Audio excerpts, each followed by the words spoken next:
Hi, it's Robbin McMahon here. I'm the host of Parenting Our Future. And if you're listening to this podcast, I want to thank you so much for being here. I also want you to know that I am a former angry mom. I used to yell and rage and threaten and punish my kids because I wasn't getting the cooperation or the behavior that I felt I should be getting. And I struggled for many years not knowing how to change or knowing what to do differently. It wasn't until I found the world of peaceful parenting that I learned why my kids acted the way they did, and also why I was so angry and triggered. I was able to heal my anger and leave my triggers behind so that I could focus on being the calm and confident parent I always expected myself to be. I can tell you that feeling connected to your kids is the best feeling in the world. My two boys are teenagers now, and we have a strong relationship that is rooted in deep connection. And where there is connection, there's cooperation. Parenting is the most important job we do, but it's the hardest job we do. And we do it without understanding the fundamentals of the way our kids grow and develop. And we do it without knowing the way their brains work or what their behavior is actually really telling us. So it's no wonder it's so hard. And it's okay to ask for help. It's okay to say, this is harder than I thought it would be. And that's where I come in.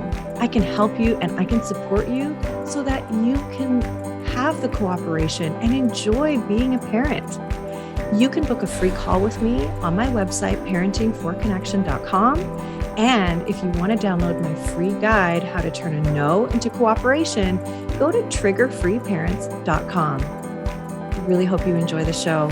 Thanks for listening. Hey, everybody, it's Robbin here. Welcome back to another episode of Parenting Our Future. You're going to love it. I don't want to brag. I don't want to oversell this, but you're really going to love this episode, especially if you have daughters.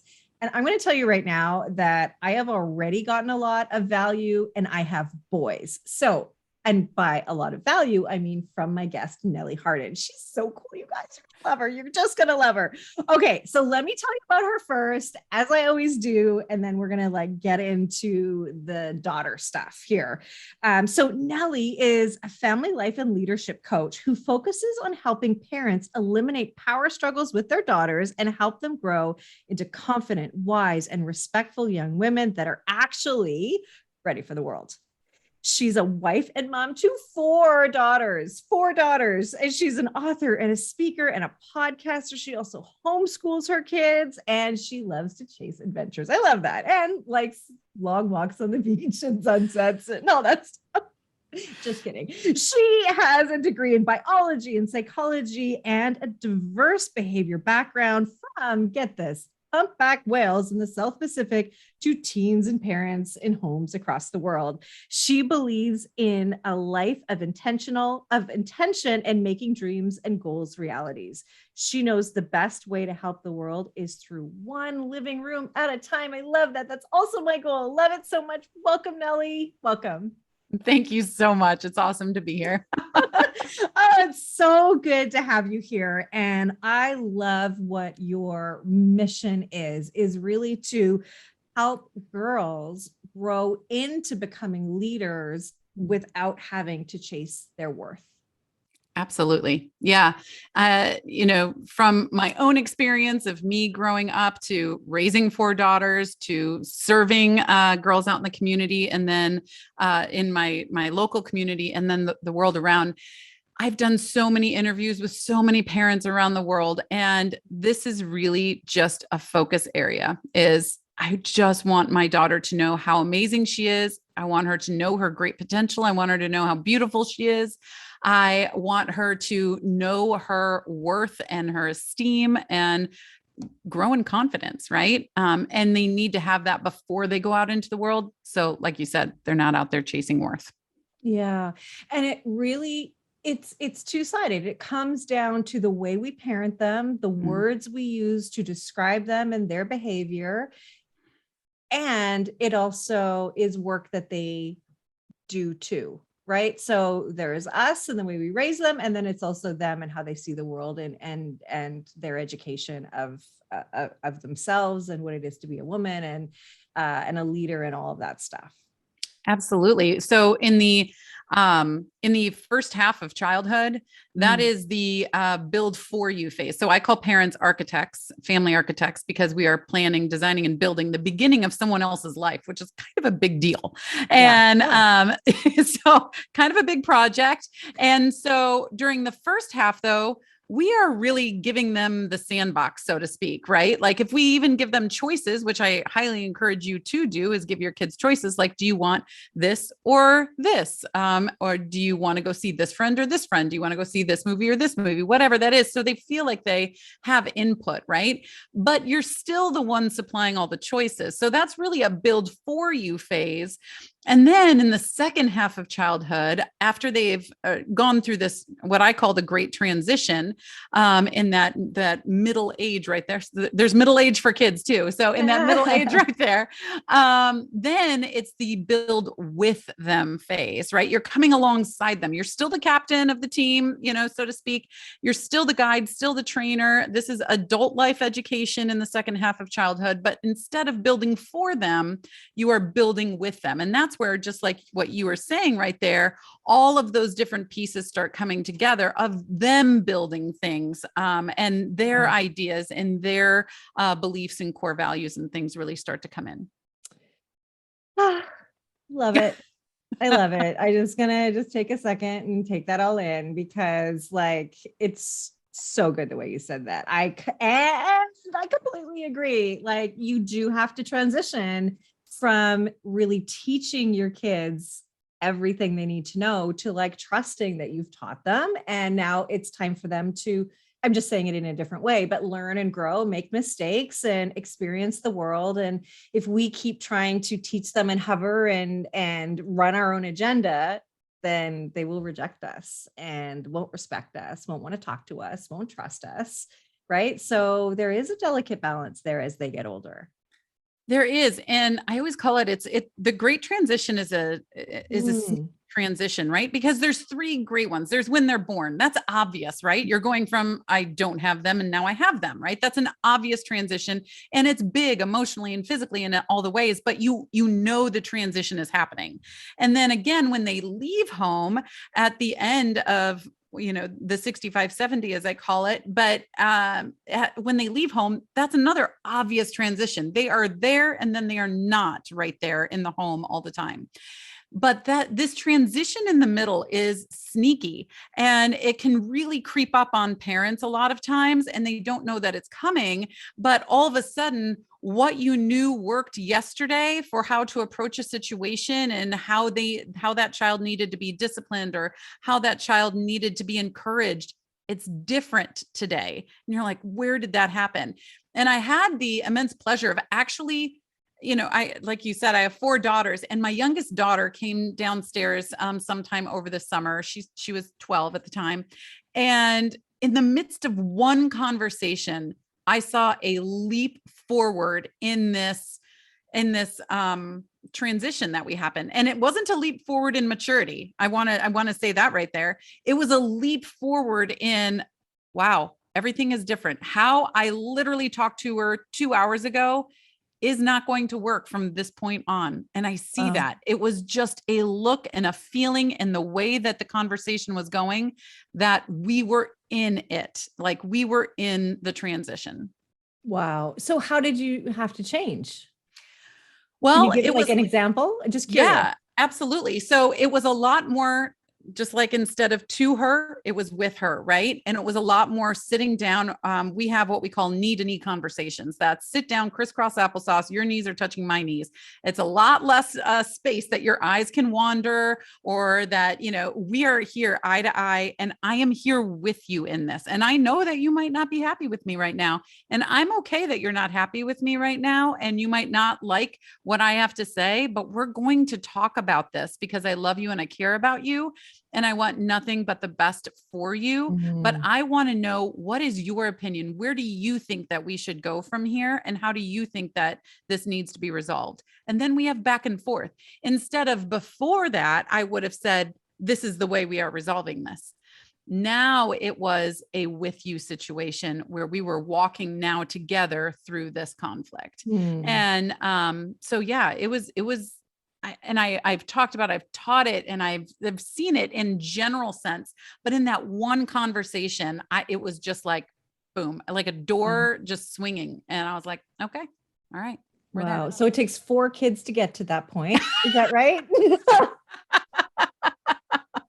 I think it just was timing issue right there. I think I just happened to Totally be joking. having a conversation about that, but yeah, it was pretty no, cool. I'm totally kidding. Yeah. Okay. So there's 2 things that you mentioned that I want to circle back to. One is that you just said, like, how big of a deal it is. Like, we are in charge of this person's life. And I just want to say, it is the most important job we do, everybody.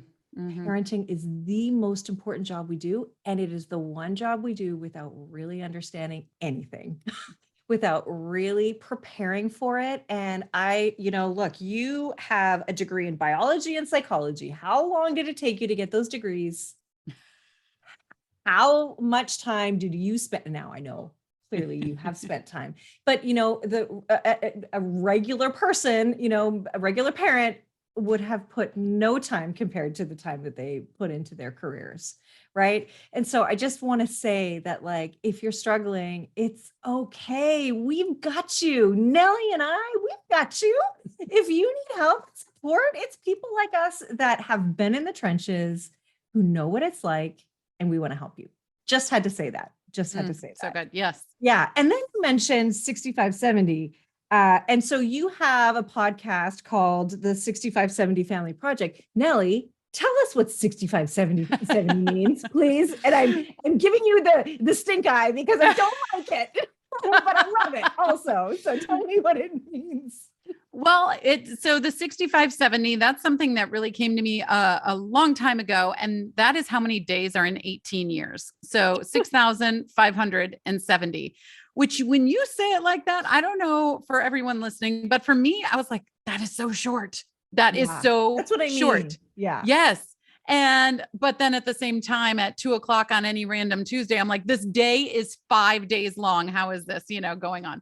But kind of going back to what you just said there too, within the 6570, the point is not to be like, I only have this much time. I have to show up perfect every single day. And I need to have some big life lesson every single day. That is definitely not the point. The point when I brought this to our family, and then when I'm sharing it with others too, and it's called the 6570 Family Project because we are architects. Architects have projects, and this is our greatest project. And so, anyway, when we are within that time, it's about just showing up with intention every day, right? And you do not need to. In fact, I implore you not to try to be perfect, because what we lead, they follow, right? What we lead them with, they follow. And one of the biggest problems today, one of the 4 roadblocks of any esteem is perfectionism.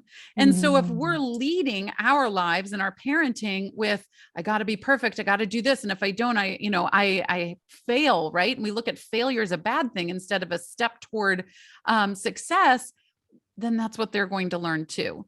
And we don't want to pass our perfectionism onto them. We want to show them, I'm messy too. I am a messy human, and I am trying to figure this out, and you're trying to figure this out. Let's walk hand in hand and figure this out together, right? We are a team. It is you and I. No one has written the book on how to parent your child. That's what I get to do with people in the work that I do. I want you to write the book on how to parent your child, because you are the expert on that child. No other parent is. It's just you. And so really just coming together and accepting and loving yourself for where you're at, the journey that you've been through, the journey that you guys have gone on together, and coming alongside them and teaching them about this grand, big, beautiful, difficult world together. Oh, I love it. I love it. And I said it in jest, but yes, of course, it's like, wow, that isn't a lot of time. And it's really interesting. I've been working with a client of mine, and I've worked with her for years, and her youngest son is 17. And so she's like kind of feeling frantic because he's almost 18. And I get it. I have a 17-year-old too. Same. He's my oldest. Yeah. Well, you have them of all ages. Just kidding.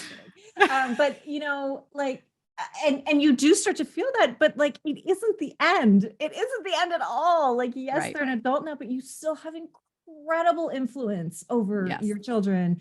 And you can still be a figure of support and stability for them all throughout their life. And it's that transition that you have to respect, that you are no longer invited in to make the decisions for them, tell them all the ways they're doing it right or wrong, and again, run your own agenda. You're there to bear witness to their pain, to listen to them, to support them when they ask you to, right? Yes. So I'm a super visual person. And so for any of you visual people out there listening, watching this, and I need to like make this cartoon of this type of thing. But the way I really see it is first half of childhood, consider you are a family that lives on the coast, right? Right on the beach and on the seaside. And in the first half of childhood, you are out in the yard and you are building a boat. Okay. You're building a boat for your child and you're out there, you're hammering. It's hard sometimes. It's really physically hard. It's emotionally hard. Sometimes it's frustrating. It's also super rewarding and beautiful. And you're out there doing that.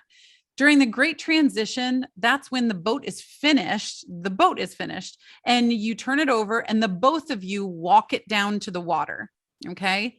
And then you put it in the water, your child gets in the boat and there is a rope that you are holding on to that is 6,570 feet long and you're holding on to half of it. Half of it's already behind you, or I'm sorry, half of it's already, with them, but they go off into the boat and they are doing trials. They are testing, they're seeing how they can hold up in storms. They are learning all the controls. They're learning about themselves, how to trust themselves, everything out there. And then sometimes you let more rope out. Sometimes you got to pull some in and give them a lesson. Right. And then you let it back out again. And it's this dance, this, in and out dance of trust and truth within this second half of childhood. By the end of the 65, 70, the rope is all there and they go off into their great big life and you become the lighthouse.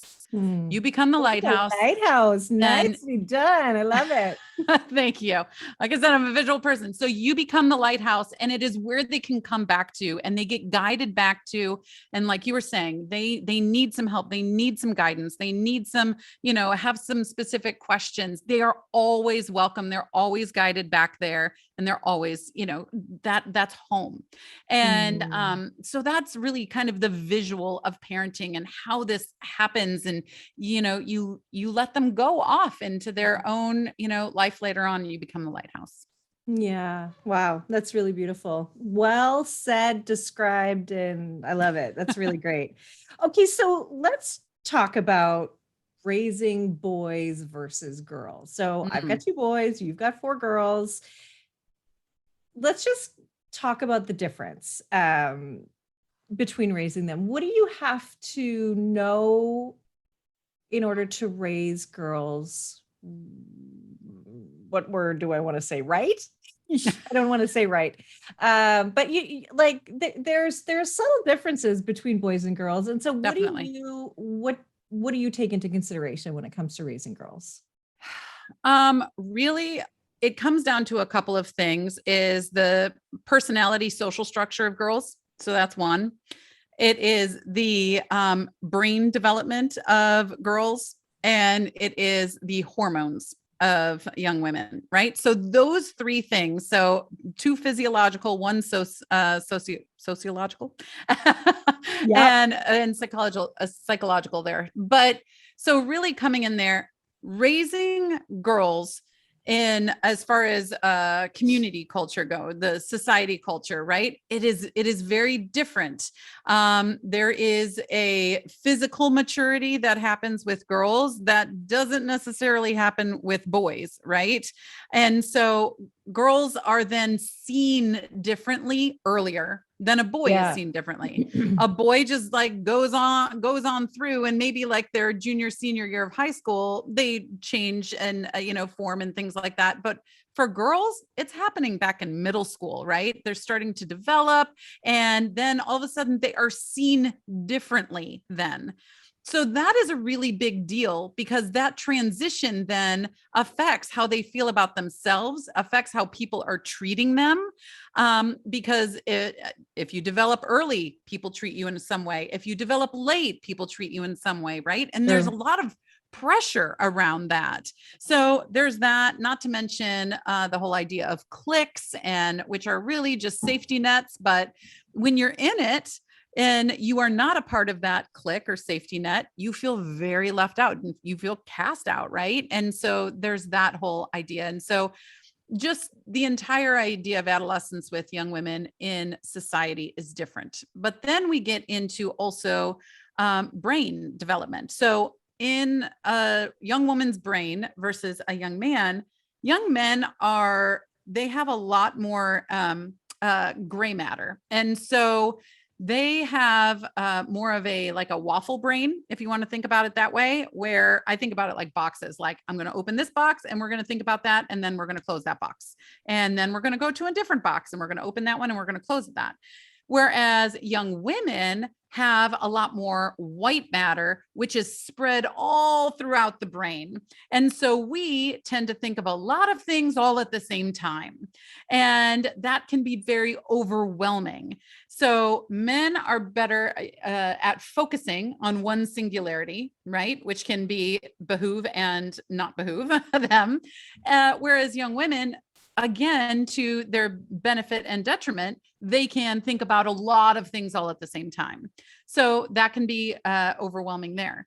Not to mention also that their prefrontal cortex, which is where all of that reasoning and real critical thinking and decision-making happens, that is not developed yet.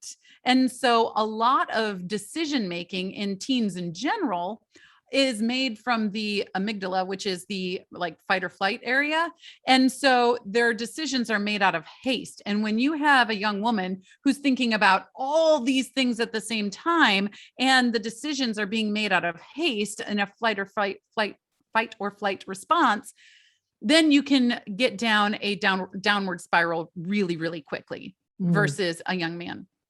And so, so that's brain development wise. And then you have hormones, and we all know young men have hormones too. Don't get me wrong. And we all know that, but young women are on a cycle, and it's like this all the time. And so I really recommend that young women track their cycle, and it is irregular for the first several years, right? But at least it gives them an idea. And there's some great apps out there that track it. And they're like, so today your estrogen is super high. And so this is how you might be feeling. This is normal to feel that way. You'll also get some that are like, this is where your hormones are probably at today. It's not a great day to make big life decisions today. Even if you want to, right? And so just understanding their bodies a little bit better so they can then be more productive in their day and understand, what's going on within them. So those are three really big differences. That's awesome to break it down that way. I really like that. And I mean, we do have to recognize that teens don't have a fully grown brain. They are, they're very emotional, like you said, hasty. Part of what goes on with them in those teen years is risk taking, right? And then they don't have the ability to forecast consequences because that prefrontal cortex isn't done. So we all throw our hands up and say these teens, but we need to say, oh, these teens, oh, okay, that makes sense, right? Yep. Because this is a very critical time in their life. And, I think teen girls get a bit of a bad reputation of being dramatic and being, I don't know, just, I think dramatic is what I think of when I think of girls. And I hear my friends say that about their girls, their daughters. Yeah. And so is that true? Do they tend to be a bit higher emotionally? And is that because of the hormones? Is that because of the brain? Is it because of the social? Or yes to all? Yes to all, 100%. Yes, definitely true. And one other thing about the brain that's different in a young woman, which can really wrap up into this dramatic aspect that we see from them is that memory storage is yes, memory storage goes through the emotional center of a young woman. It does not for a young man. And so when your daughter comes home from school or something happened at school or work or whatever, at the dance, whatever it is, and they are telling you about it, they literally relive every single emotion that went through their minds and bodies during that time. So it goes through your mind, then you start getting the physical responses to those emotions too. And so they can go from, oh, everything's fine, to a mess on the floor, even though they were just standing in the living room, right? So a lot of panic attacks, can happen easier in young women than young men. Because of this, they are literally reliving all of the emotions that went into recalling this memory that happened. And so it really is different. So yes, young women are more dramatic. Okay. Well, that's great though. I love talking about the brain. I love it all because we know so much more about the brain now. We have newer, better studies. And so we can see this, right? And so I think that makes a lot of sense because I think it's sort of this sort of typical scenario. It's like, why are you crying? I don't know. Yeah, exactly. Don't know why. And so that's hard and confusing. And I think, doesn't it take the weight off of your young daughter to say, hey, you know what? That's just your brain. It's not your fault. Because then we tell ourselves a story about it. Mm-hmm. And if we are really worried about perfectionism, which is rooted in fear, not in empowerment, then we worry about what everybody else is thinking. We worry that we're not good enough, right? And so it's so important to explain these things, right? Absolutely. There's I have a workshop for parents called Ignite Her Joy, and I teach a thinking tool, like a legitimate, concrete thinking tool that you can use to teach your daughters. And there's 4 filters in there because thinking is, it's difficult, especially when we have so many inputs coming in right now. And our kids have so many inputs from what they're experiencing, their past experiences, what people are telling them, what they're getting off their phones and whatever. And so actually having a system to be able to think and make sure that your thoughts are putting you on an upward spiral instead of a downward is really, really imperative. But one of those filters has a series of questions. The first filter does. And the first question in there is this actually true? Because of those stories that you're talking about, we have so many stories that we can tell ourselves. Brene Brown calls them the SFDs, right? And Stormy First Drafts is the PG version way of saying that. And but yes. And so, but yes, we can tell ourselves that story. And, perfect example is when your daughter walks into school and there's a huddle of girls over in the corner and they look over her way and then turn back around and start laughing. That girl has like, oh, they think my clothes are terrible. They think that I am poor. They think I'm not good enough. They think I'm ugly, and it starts rattling off where maybe those people were just looking at something past you, right? Or maybe they were looking at you and they're dealing with their own insecurities, right? And it's all about perspectives and really helping our young people look at different perspectives, because then they'll start to understand people a little bit better and start to take some of that pressure off themselves as well. Wow. I mean, to learn the thinking errors that we have, because we all have them, right? Like catastrophizing is the thinking error. Yes. And we don't realize that, like, sometimes what I'm thinking isn't right. And it's not the truth. It's not a fact. And to actually learn that in your teen years, like, whoa, how cool is that that we can teach our kids that and not have to spend so many years in pain. And I think that's really what you're after here with the work that you're doing, is like, these girls can grow and thrive and not feel like they aren't good enough. And I'll tell you from, I work with just parents. I don't work with the kids. And I can tell you, in the work that I do, when we go back to their childhood and we go back to the messages that they received, when you boil it all down, it all comes down to, well, I'm just not good enough. I didn't matter. My words, my thoughts, my ideas just didn't matter. They didn't want to hear it. And that's devastating because you carry that on in life. And then your kids trigger you oftentimes because you don't feel valued, you don't feel heard, your words, your thoughts, your ideas don't seem to matter to your kids, but your kids are just being kids, right? So this is a whole cycle that really impacts our entire life. So thank you for doing that work. Yeah, thank you. And yes, and same. Working with these families when I have a parent track and I have a daughter track, and when we're working with the parent track, like you do, there's so many core beliefs that parents bring into parenting that they don't realize are hanging off their backs. Yeah. And so, really getting into that work, which I do in the beginning, and it sounds like you do too, is so important because some of that you just need to let go of, but how, especially if you don't know that it's even there, and it really takes some in-depth work to get there. But then also the brighter side of that is like, okay, so here's some core beliefs we want to cut the strings on. Here's some that we want to carry with us because these are super cool and great, right? And then let's pick up some new ones that we want to bring into our parenting, because there's always going to be one or two that you're like, I didn't get that as a kid, but I really want my kids to have that. So how can I put this into practice in my home? Oh, it's so good. So good. I love it. I love it so much. So let's talk about what you have given us for the toolbox. So the parent toolbox is parent-toolbox.com, and you can go there and there are like literally way over 100 different tools from my brilliant guests like Nellie Harden, and also some from me and some other experts in their areas. And so you've got this guide on becoming the judge, how to teach your child to have good judgment in a judgment-free culture.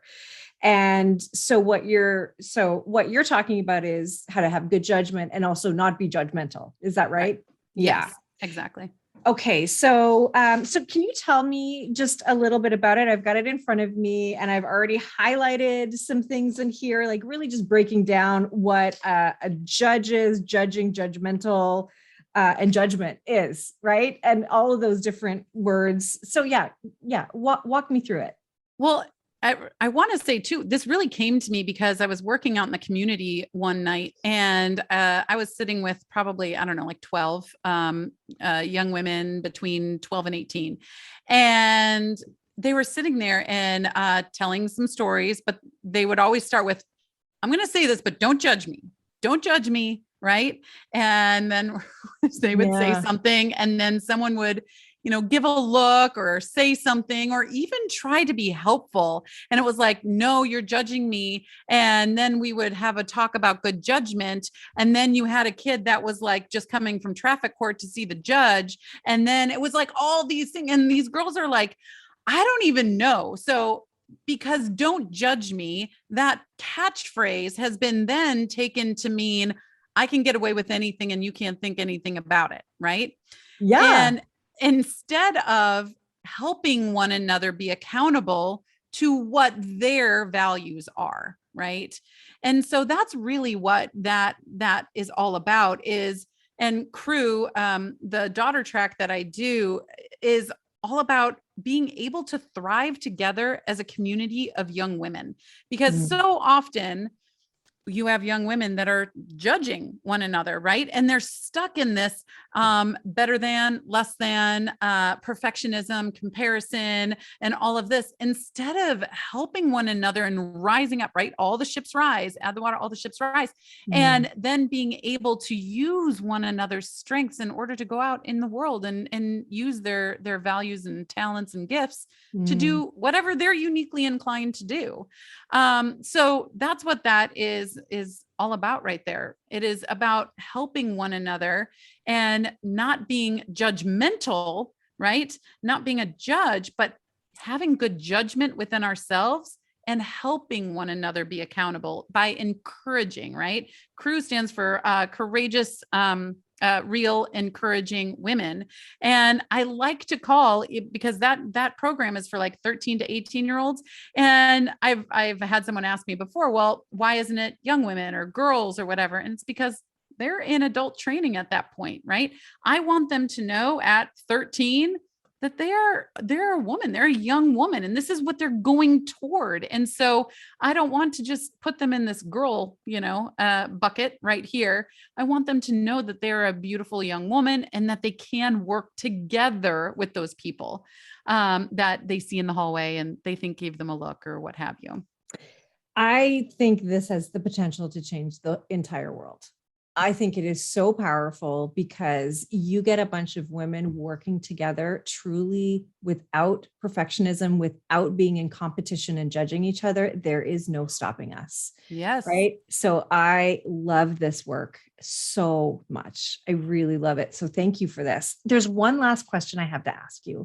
And by the way, I'll just go to the Parent Toolbox, please. You've got to get this. This is so great. And this isn't just for girls. I mean, it is for girls, but like to explain to your child, like step number 4 is accept that there are always at least 3 stories happening, yours, theirs, and the facts without emotions. Like that is so great. Anyway, just that piece of wisdom it's really life-changing because there are so many adults walking around that don't know that.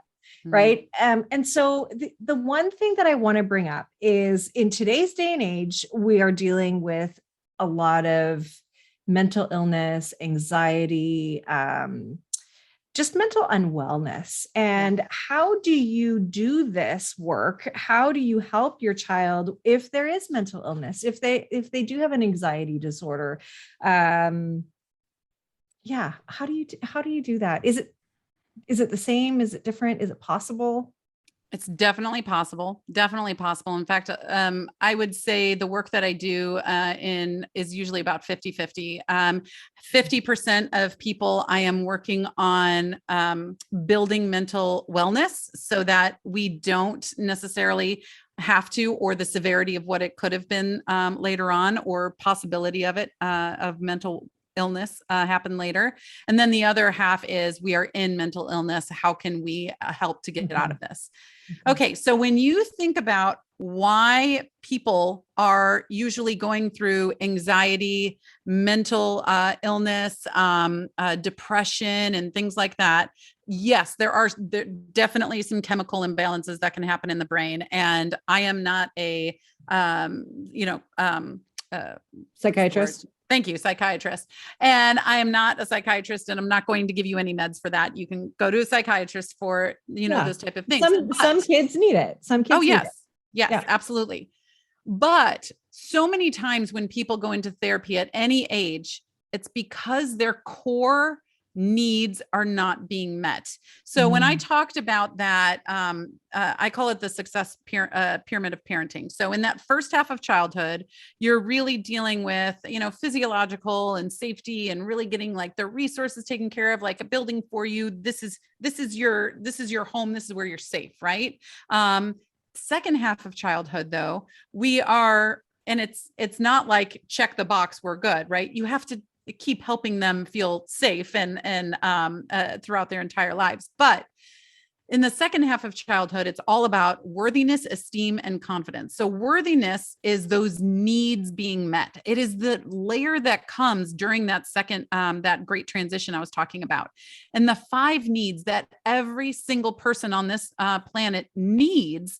And during the teen and tween years, these are like live wires on the ground, are to be heard and seen and loved and belong and have a purpose. So those 5 needs right there, if you go back and you poll people and talk to them about, why they needed therapies, why they really needed someone, why they were going through depression, it usually stems back to one or more of those needs. I felt like I didn't have a purpose. I felt like I was invisible. I felt like I wasn't loved. I felt like I didn't belong anywhere, right?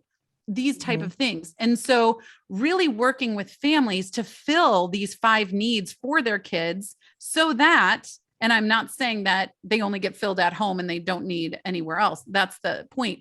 We need to lead so they know how to fill these needs so that when they're going off into the world and they know, and this is a lot of work I do in Crew and M2M, but they know, oh, I'm feeling crummy right now, but I know it's because my need to belong is not being met. And I've already done this work and I know what fills that need for me. So I'm going to go and do those things that I already know fill that need of belonging for me. And Being able so to name it is huge. It's huge. yes, Everything. yes, exactly. Instead of this big cloud, like hurricane sized cloud of nastiness, you're like, wait a second, this is a pinpointed need that I have.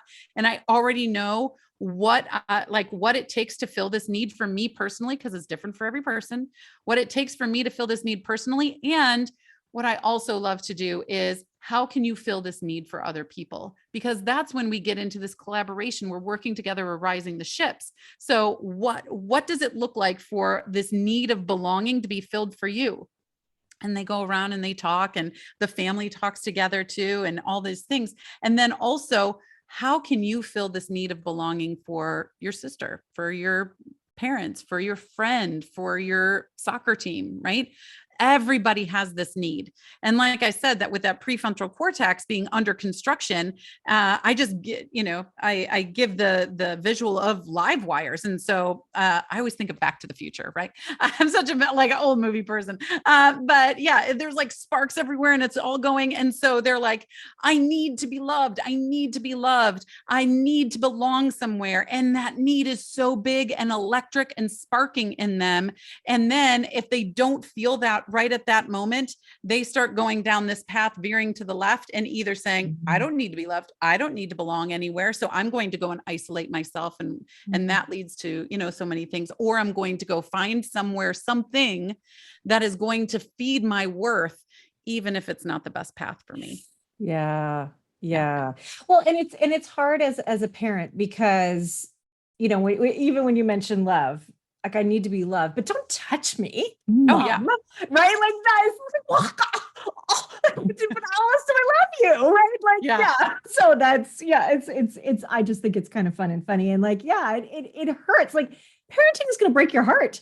I mean, hands down. The big transition, as you're calling it, I mean, I'm like, oh, but you used to hug me yesterday and now I can't even go near you. Like, don't touch me. I'm like, oh, and I'm such a touchy-feely person. Anyway, that's not about me. But about me. I'm a touchy-feely too. But don't judge me. No, I'm kidding. Yeah. I'm kidding. But that's a good point. So asking them, because your idea of how you feel loved is to get a hug or whatever. But okay, so I know that I want you to know that I love you. How does that look for you? How can I make sure that you know that you're loved, and have them answer that for you? Yeah. And let me just flip it on the listeners. How many of you felt in your teen years, in these critical years, that you were heard, seen, loved, that you belonged, and that you had a purpose? How many of you felt that way? And if you didn't feel that way, isn't this a beautiful gift and opportunity to give this to your daughters, to give this to your sons too, to give this to your child? Whoa, I can only imagine what it would have been like and how I would have been different to have been seen and heard. I knew I was loved. I pretty much thought I belonged. Did I have a purpose? I don't know. I don't know if I had one, but to be seen and heard, and that's followed me into my life now. Like, I just want to be heard, and that's not why I have a podcast, by the way. But, in my relationships, in my life, like I want to be heard. And both my husband and I have had those same experiences growing up. And so we sometimes battle like, no, I want to be heard. No, I want to be heard. Right. We can name it more now, but it does carry through your life. And so let's have a generation of adults that don't have that baggage. That would be incredible to me. And again, I think it would change the world. It's so important. And I love meeting people like you, Nellie, who are doing this work too. And it makes a difference. That's why I call this podcast Parenting Our Future, because this is all about the future, that world that we're going to have. Our kids today are the leaders of tomorrow. So let's make sure we're doing the best we can. And our kids have needs, and they're not spoiled, they're not demanding, they're not entitled for needing to have them met. I had a comment on my Facebook page the other day, somebody saying, well, I don't see why we have to give our kids what they want just because they want it. And I was like, whoa, like, why not? Our kids have needs. Like, I'm not saying go get them an ice cream cone and drive through. I'm not saying go get them a new pair of shoes. I'm saying, like, sit and hear them, Right. validate them, give them empathy, seek to understand what they're going through and help them work it out.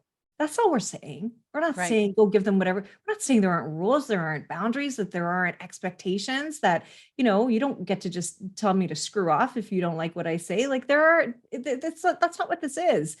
This is about honoring who they truly are and giving them the best possible start, because that's all we ever wanted to. When you think back to having that baby, and all the dreams that you had was you rubbed your tummy and you thought, okay, like, this is what this life is going to be like with this baby. And it somewhere along the line evaporates because our ego gets in the way, right? Or our stuff gets in the way. And it doesn't have to be like that, right? Mm-hmm. Absolutely. Yeah. Well, thank you. Yeah. No, go ahead. If you leave us on one final note, because everything you've said has been so great. Well, thank you. But I would just say that it's not too late, right? Oh, I love it. It doesn't matter if the last week, month, or 4 years have been difficult. Yeah. You can show up at their door right now and say, you know what? I know the last week, month, 4 years, whatever, has been difficult, but I want to make sure, absolute sure, that you know that you are loved, and I hear you and I see you, and I might not have been doing great at that, but I'm going to do better. And I want you to help me do better. And do you think we could do this together? I love it. I love it. Thank you so much. And by the way, you may have to have that question or that conversation more than once. You might not be ready the first time, right? Yes. But let me also say, the antidote to so much of this is the connection that you have with your kids. Connection is everything. And that starts at day one, right? And like you said, it's never too late. So I love that too. So, oh my gosh, Nellie Harden, you are amazing. You can find Nellie at nellieharden.com. Her podcast is the 6570 Project. And she's just everywhere. And you've got to follow her. You've got to know her. You've got to see the work that she's doing and understand that this is the best work, the most important work, and it's fun and it feels good. Like, let's not forget, this is something that feels so good. Feeling connected to your children is the best feeling in the world, period. Absolutely. Thank you so much, Nellie. Oh, thank you for having me. Thank you for listening to this edition of my podcast, Parenting Our Future. I'm parent coach Robbin McMahon, and if you're enjoying this podcast, please share it with someone who you think might also need to hear this message. And don't forget to subscribe, and if you like my work, I would be grateful if you gave me a 5-star rating. For those of you who like my content and want more, visit me at yellingcurebook.com to get your copy of my book and to find other resources to help you. Until next time, I am wishing you and your family peace and connection.